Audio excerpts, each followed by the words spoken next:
Saunders, middleweight champion of the world, here for another fight involving the rest of the belts. Looking forward to this one? Yeah, I am, yeah.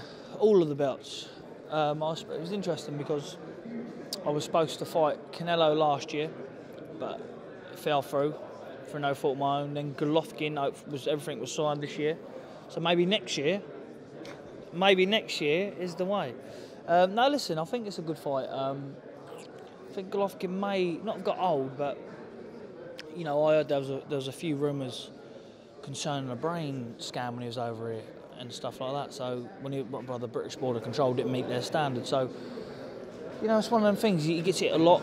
I think he's 35 now. He's may have just passed his peak, and Canelo's a younger, fresher man. So it's interesting. We should have been stood here, what, 3 weeks out from your fight and your next defence of your WBO title, but some mad stuff's happened with Avantil Khurtsidze, and that he could be going to prison for ages. When did you hear about it, or what? You know, when did you hear of it? What's your take on the whole situation? Do you know what? It all started off on Twitter, and I see someone tweet me. I just ignored it because you get all loads of shit like that.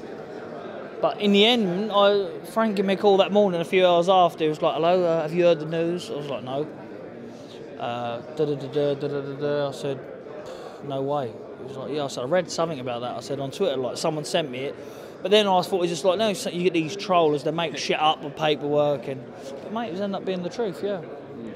It was a little, he had them little AK-47s about, didn't he, rolling about them, didn't he? So what happens with you now? Obviously you have to fight a mandatory challenger. We're hearing that's David Lemieux, who's with Golden Boy as well. So is that who you expect to fight next? Well listen, he's mandatory, that's the one I want. I want the best. So I don't want to, see the only problem is I don't want to sit around fighting nobody. So I'm going to sit around and fight a good name now.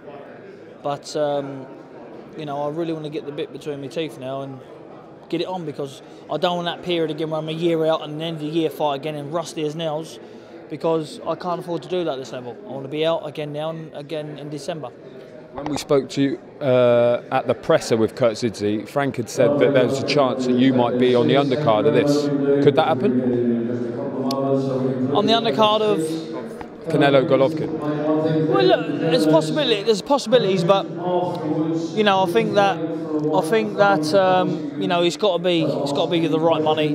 It's got to be for the right opponent. I don't want to go on there and fight anybody. I want to go on there and fight a name, because that's the stage where I'm going to show myself and prove myself who I am. So I have to fight a good name to go over there. Would David Lemieux work there, do you think? Perfect. That would lovely. That whet my appetite, ready to go, and I would fuck shit up with David Lemieux.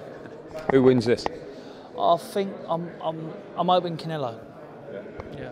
Any particular reason? Do you Just think he's more beatable? No, he's ginger, isn't he? So that's why. So I'm hoping Canelo. Nice one. Thanks for your time, mate. Appreciate it.